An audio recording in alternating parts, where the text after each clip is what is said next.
সাবেক ছিটমহল দিনহাটার পোয়াতুরকুঠিতে গিয়ে বাসিন্দাদের এসআইআর এনুমারেশন ফর্ম নেওয়ার জন্য অনুরোধ জানালো উত্তরবঙ্গ উন্নয়ন মন্ত্রী উদয়ন গুহ। রাজ্য জুড়ে যখন এসআইআর শুরু হয়েছে ঠিক সেই সময় এনুমারেশন প্রক্রিয়ার অংশ হিসেবে মন্ত্রী স্থানীয় বাসিন্দাদের সঙ্গে কথা বলেন এবং ফর্ম নেওয়ার আবেদন জানান। উল্লেখ্য, মঙ্গলবার থেকে এই কাজ শুরু হলে নির্বাচন কমিশনের দায়িত্বপ্রাপ্ত বুথ লেভেল অফিসার বিএলও সাবেক ছিটমহলে গেলে স্থানীয় বাসিন্দারা এসআইআর এনুমারেশন ফর্ম নেননি। তাদের মূল আপত্তি হলো 2002 সালের ভোটার তালিকায় তাদের নাম নেই, কারণ তারা ছিটমহল বিনিময়ের মাধ্যমে পরে ভারতের নাগরিক হয়েছেন। তাদের দাবি, নির্বাচন কমিশন প্রথমে ছিটমহল বাসিন্দাদের জন্য একটি স্পষ্ট নির্দেশিকা জারি করুক, তারপরেই তারা এনুমারেশন ফর্ম নেবেন। এই অচলাবস্থা মেটাতে মন্ত্রী উদয়ন গুহ ব্যক্তিগতভাবে হস্তক্ষেপ করেন। তিনি বাসিন্দাদের এসআইআর ফর্ম নেওয়ার জন্য রাজি করান। ফর্ম তো নিতেই হবে। ফর্ম না নেওয়া মানে তো বিজেপির ফাঁদে পা দেওয়া। বিজেপি তো চাইছে যাতে এরা ভোটার না হয়। বিজেপি চাইছে এরা যদি ভোটার না হয় তাহলে বিজেপির লাভ। সেই জন্য বিজেপি উস্কানি দেবে যে তোমার ফর্ম ফিল আপ করার দরকার নাই। সবার ফর্ম ফিল আপ করা লাগবে, সবার নাম ভোটার তালিকায় তুলতে হবে, আর বিজেপিকে হারাতে হবে। এটা যেন মাথায়।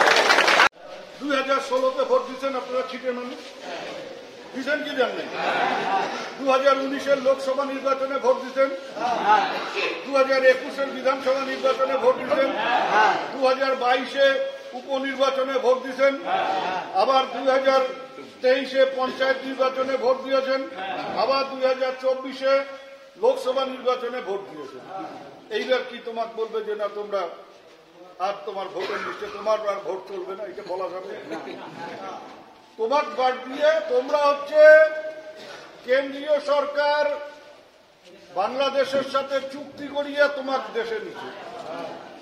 এর দায়িত্ব হচ্ছে কেন্দ্রের সরকার। তোমার ছিটে ছিলাম আমরা বাংলাদেশে যাব, তোমরা কাউ কর নাই, একটা লোক ওইখানে বলে নাই।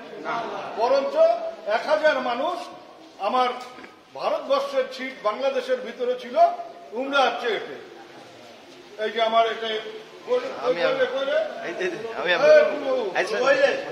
এই যে ইমা হচ্ছে ওই আমার সাগাই যাই ভারতীয় ছিটে ছিল, পরে এতে আসছে আমার এতে। সমস্যা কোথায়? তোমার কোনো সমস্যা নেই। সমস্যাই একটাই হলো আমাদের যে বোন আছে, বেটি আছে। আরে এগুলো শোনো, এগুলো ছিলি সব ছিটে খবর দিয়ে দিলাম, ওখানে মশাল ডাঙায় খবর দিয়ে দিলাম যে তোমরা ফর্ম ইয়ে করো, ফিল আপ করো। এবার তোমার ভোটার লিস্টের নাম তোলানোর দায়িত্ব তো আমাদের। আমাদের মুখ্যমন্ত্রী একটা কথা বলেছে যে ভারতীয় নাগরিক কারো নাম বাদ দেওয়া যাবে। তোমরা যেদিন থেকে ভারতীয় নাগরিক হচ্ছেন সেদিন থেকে তোমার ভোটার লিস্টের নাম তোলার দায়িত্ব আমাদের।